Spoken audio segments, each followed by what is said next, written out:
Hey, this is Darren from Property Prosperity. Today I thought I'd have a chat about buying property and specifically buying it in what name you're going to buy it in. And I suppose this is the thing I've been involved in like thousands of property transactions. So I used to be an accountant, and then I'm property developer, and a real estate agent and mortgage broker and a whole pile of different things. And I think I just assumed everybody knew this, but I was talking to someone the other day, and they, asked them what name they're going to buy it in, and they just said, "Oh, I don't know. What do you mean? What name? I'm just going to put it in my own name." And so that's why I thought I'd have a quick chat about the options as far as buying property. You don't have to just buy it in your own name. Obviously, you can buy it in your name, or you can buy it with your partner, or you can buy it with a friend, or you can buy it with heaps of different people.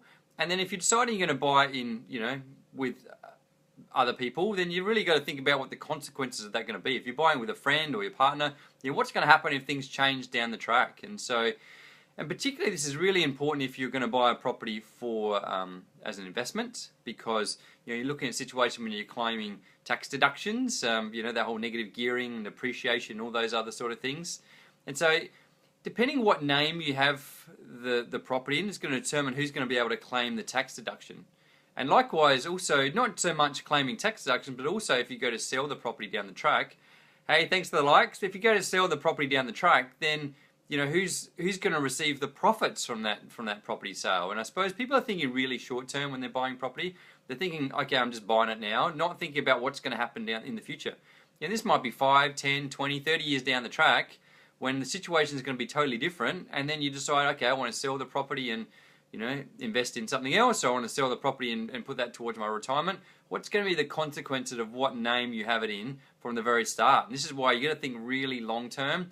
I'm buying it in a name now for in about 10 or 20 years time. So what am I going to be doing on 10 or 20 years time? You may or not know what that's going to be really. And so likewise, you may have a situation where you're buying a property at the moment to minimize your tax, and you might be the main income earner. Let's say you're a lady and you're earning the most amount of money, and we're buying it with your partner, and he's earning less than what you are. So it would make sense, and you've got some advice from your accountant. He'd be saying, okay, buy it in the lady's name because she's earning the most amount of money. She'll be able to claim all these tax deductions and all the depreciation benefits, all that sort of stuff.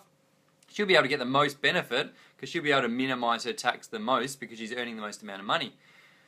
So that's great. You buy it in the lady's name rather than the man's name. But then what happens is maybe she gets pregnant and she stops working, and then suddenly all these tax deductions, all these depreciation benefits, you won't be able to claim those anymore because she's not working anymore because she's had a child. And for all those years where she's not working, those tax deductions, all those benefits are all lost essentially.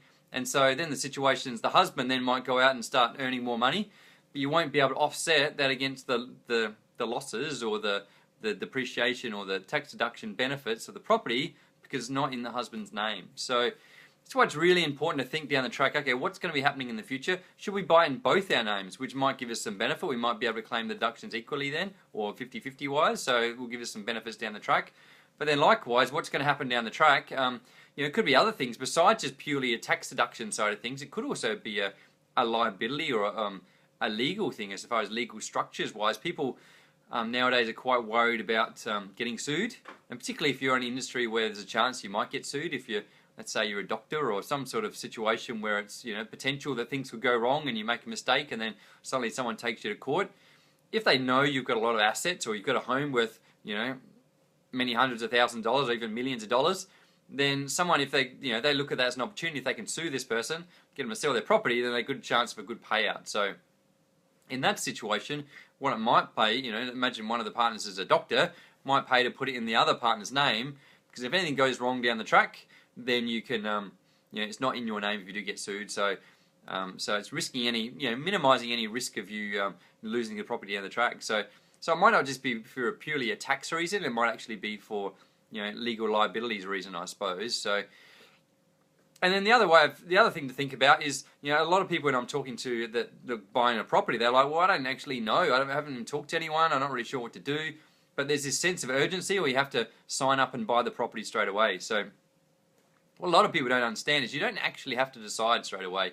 What you can do is you can sign the property in your name, so, Darren Standish. But what we can do is at the end of that write and or nominee. And or nominee, that just gives us a bit of an option then to be able to change it into another person's name down the track. If we write it purely as Darren Standish, I've signed the contract, that means I'm agreeing that it's going to be in my name essentially. And then suddenly down the track we get some advice from our accountant. He says actually it shouldn't be in your name, it should be in your wife's name, or it should be in both your names, or it should be in some other sort of entity's names. Then it's quite difficult to be able to change it down the track. So again, if you're not really sure where things are at, and you're not really sure what the best outcome for you is, then perhaps write your name and or nominee, giving the option then to be able to change it quite easily down the track. So, but my advice to you is probably if you are looking at buying property, you know, to live in, but also even if you're buying it for an investment, have a chat to your accountant or your conveyancer, or talk to someone you trust, get some really good advice and before you've gone out and bought the property. So then when you get to that stage where you have to make a split decision on what you want to do, what name you want to put in, you're clear as, because at the end of the day, it is a stressful thing buying a property. It's not something that people don't do very often. So the less you have to worry about that point in time, then the better for you, basically. So yeah, again, have a chat to your accountant or your lawyer or your conveyancer or someone. Just get some advice saying, hey, this is what I'm planning on doing. This is what our plan is for the next 10 or 20 years. What do you think the best option for us is? So, and then the other thing I haven't touched on tonight is probably setting up in tax structures as far as, you know, companies and trusts, and there's a whole pile of different trusts as well. So what I thought I'd do is to try and go through that situation. Again, you can do the Darren Standish and or nominee. Go and talk to your accountant or conveyancer or a lawyer or whatever, and then say, hey, here's the situation, what's the best way going forward?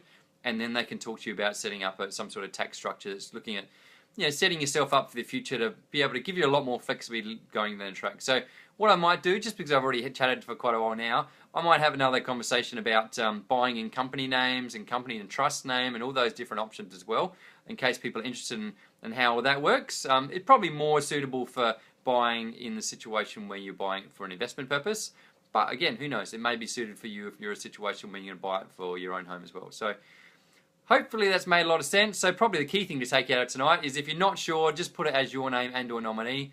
Have a chat to someone that you can get some good advice from, and then just change it down the track. So hopefully you understand the importance now of what name you're putting it in, and hopefully you feel a lot more confident going down the track. If you like what I had to say, then click on the like button. If you haven't liked what I had to say, then still click on the like button anyway, because I'd really appreciate it. And if you know someone that's thinking about buying a property and they're not really sure what to do, then click on the share button, because I'm sure they will find it useful and one less thing for them to worry about down the track.